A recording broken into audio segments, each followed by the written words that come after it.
دغه شان یو بله موقع باندې عبدالله بن عمر رضی الله عنهما وی اشتكى سعد بن عبادة شكوى له. سعد بن عبادة رضي الله عنه دا یو عظیم الشان صحابي دی، د پیغمبر صلی الله علیه وسلم ډیر خدمتونه کړي او ډیر علم را نقل کړی د هغه نه امت ته. وخت په وخت تاسو د نوم به اورېدلی، دی بیمار شوی و عبدالله بن عمر وی او بیماري لږه زیاته وه. فأتاه النبي صلى الله عليه وسلم يعوده، پیغمبر صلی الله علیه وسلم د هغه بیمار پرسۍ له ورغې او دا د پیغمبر طریقه وه او دا د هغه سنت دی او دا د مؤمن حق دی په موږ باندې چې موږ د هغه خواله ورشو. او قدرمن او درانه او اوچت خلک هغه یي چې هغه د خپلو ملګرو هغه د مسلمانانو تپوس کوي، حال احوال معلوموي، راشه درشه کوي، د دغه ژوند نه دې الله موږ ساتي. او زه خو همیشه دا سوال کوم الله ته، زه یم یا الله د داسې ژوند نه مې ساته چې د چا په کار پکې را نه شمه، د چا خدمت پکې ونه کمه، چا ته فایده ونه رسومه. یا الله د داسې ژوند نه مې ساته. زه کوم بیا په دنیا کې څه، زه راغلی د څه دپاره یم؟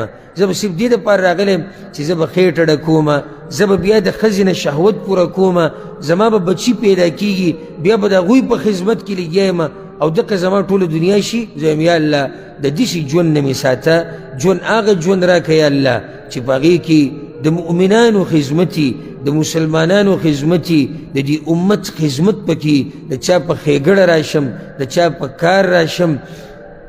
څوک دا ووایي چې زموږ یو ملګری شتي، زموږ یو ورور شتي، زموږ دوست شتي، داسې ژوند نه زارېږه او قربانېږه. د پیغمبر صلی الله علیه وسلم دا طریقه وه چې د ملګرو به وخت په وخت تپوس کوو، د هغوی سره به ولاړو، د هغوی په غم کې، د هغوی په ښادۍ کې، د هغوی په سختو کې، د هغوی په مصیبتونو کې. ورغی پیغمبر صلی الله علیه وسلم د سعد بن عباده خواته مع عبد الرحمن بن عوف وسعد بن أبي وقاص وعبد الله بن مسعود رضي الله عنهم. دا درې کسان ورسره عبد الرحمن بن عوف او سعد بن أبي وقاص او عبد الله بن مسعود.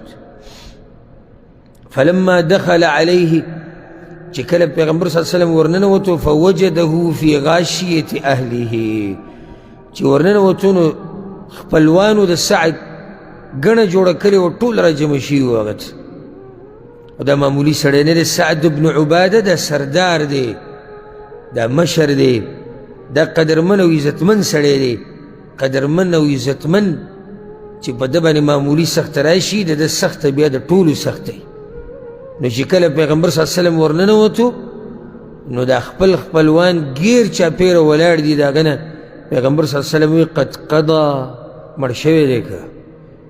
ځکه چې دا خلک داسې را جمع کېږي نو دا اکثر هله را جمع شي، د کټ نه تاو را تاو شي چې کله د سړي نه ساه وځي. پیغمبر صلی الله علیه وسلم وی سعد نه ساه وتې ده که؟ قالوا لا یا رسول الله، وی نه ساه تې نه ده وتې. فبكى رسول الله صلی الله علیه وسلم، پیغمبر صلی الله علیه وسلم په جړا شو. فلما رأى القوم بكاء النبي صلی الله علیه وسلم بکوا، قوم چې کله د پیغمبر صلی الله علیه وسلم جړا ولیده ټول په جړا شو. دا جړا پیغمبر صلی الله علیه وسلم دې دپاره وکړه چې زړه یې وسوځېدو په سعد باندې د شفقت او د مهربانۍ د لاسه، او د هغه حالات یې را یاد کړو چې هغه د پیغمبر صلی الله علیه وسلم سره څنګه وخت تېر کړی دی. نو او بیا یې دا ووی ملګرو ته وی الا تسمعون، تاسو نه اورئ دا خبره، ان الله لا يعذب بدمع العين ولا بحزن القلب. الله ګوره عذاب د سترګو په اوښکو باندې نه ورکوي، د زړه په غم باندې الله عذاب نه ورکوي، ولكن يعذب بهذا. دا جبه یې خپله ونیوه وی الله د دې د لاسه یا عذاب ورکوي او یرحم، او یا د دې د لاسه دې بخي.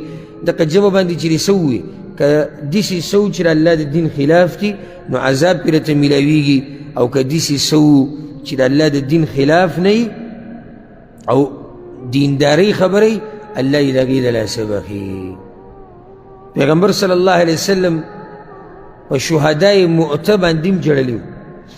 انس بن مالک رضی الله عنه روایت دی چې پیغمبر صلی الله علیه وسلم خطبه کوله جنگ مؤته.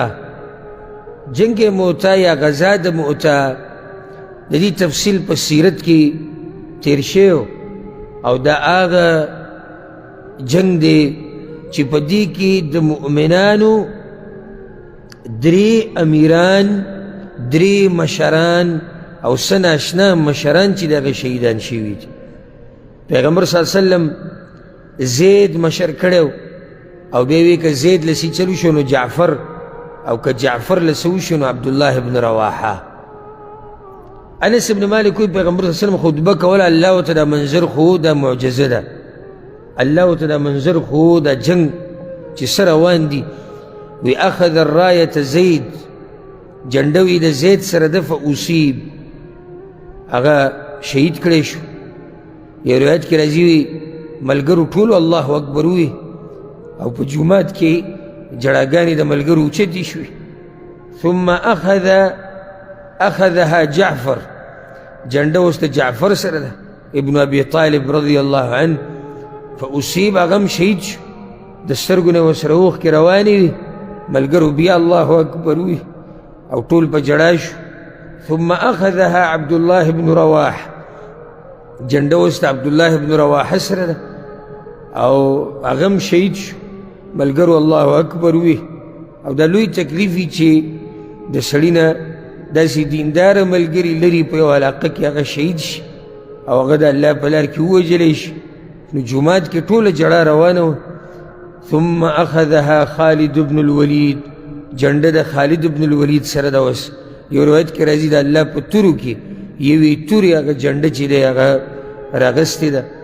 پیغمبر صلی اللہ علیہ وسلم داوی ما یسرنا انہم عندنا.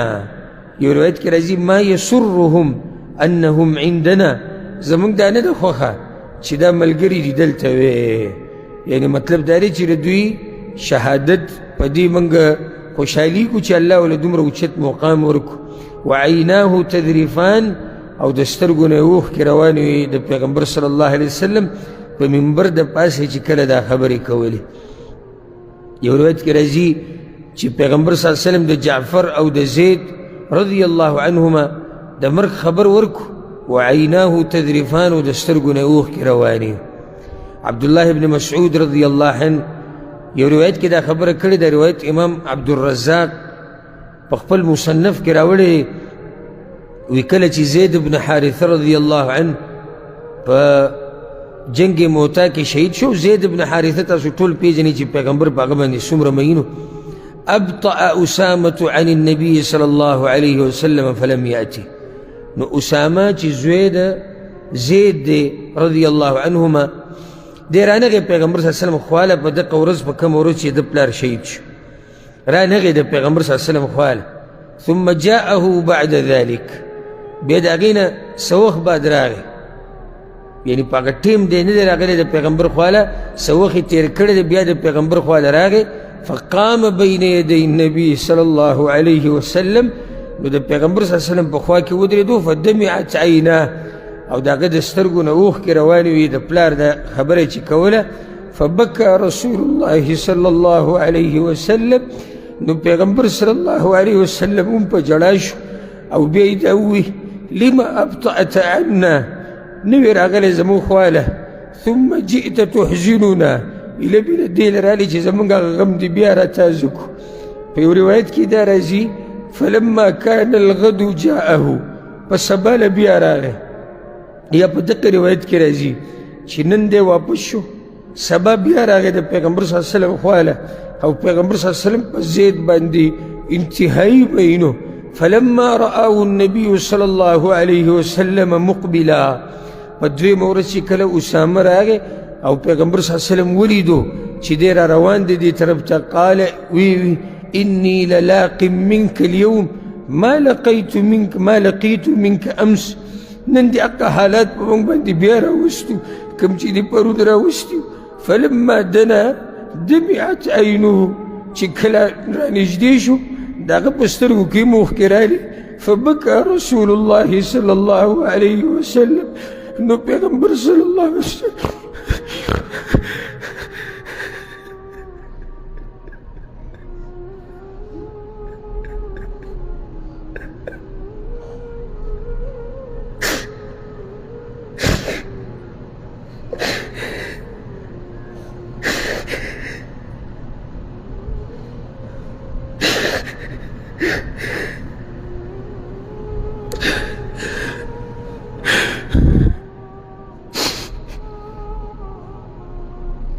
فلما دنا دمعت عينه کله چې هغه د پیغمبر صلی الله علیه وسلم خواله راغی د سترګو نه اوښکې روانې وي فبکى رسول الله صلی الله علیه وسلم نو پیغمبر صلی الله علیه وسلم د هغه د ژړا سره وژړل دا یو موقع وه چې پیغمبر صلی الله علیه وسلم ژړلي وو په دې موقع باندې او ښه ډېرې ژړلي وو په ملګرو پسې یو بله موقع باندې عائشة رضي الله عنها وعثمان بن مضعون رضي الله عنه عثمان بن مضعون هغه صحابي دی چې دی د پیغمبر صلی الله علیه وسلم رضایي ورو او دوه هجرتونه یې کړي هجرت حبشې ته او هجرت مدینې ته نو پیغمبر صلی الله علیه وسلم باندې ډېر ګران و د بدر په غزا کې هم شهید شوی مهاجرینو کې اولنی انسان په مدینه کې چې وفات شوی دی د هجرت نه تقریبا 10 میاشتې وروسته یعنی تقریبا 2.5 کاله بعد اولنی کس مهاجرینو کې په مدینه کې مړ شوی دی هغه عثمان بن مضعون رضی الله عنه دی عثمان بن مضعون باندې پیغمبر صلی الله علیه وسلم ډېر مهینو او کله چې هغه وفات شو عائشة رضي الله عنها وی پیغمبر صلی الله علیه وسلم دا خواله ورغه رأيت رسول الله صلى الله عليه وسلم يقبل عثمان بن مضعون وهو ميت حتى رأيت الدموع تسيل وی پیغمبر صلی الله علیه وسلم هغه داسې رابرېوتو او ښکلی کړو او ما پیغمبر صلی الله علیه وسلم ولیدو چې دا اوښکې روانې وي په دې مخ باندې یو روایت کې داسې هم راځي چې د پیغمبر صلی الله علیه وسلم د سترګو نه د اوښکې لاړې او د عثمان په مخ باندې ولګېد دومره یې ژړلي وو په عثمان رضی الله عنه پسې ځکه چې پیغمبر صلی الله علیه وسلم په عثمان ابن مضعون رضی الله عنه باندې انتهایی مینو او د هغه ورو مو رضایي او بل دا چې مهاجرینو کې اولنی کس چې مدینه کې وفات شوی دی په خپل مرګ هغه عثمان ابن مضعون رضی الله عنه دی په دې موقع باندې پیغمبر صلی الله علیه وسلم جړلی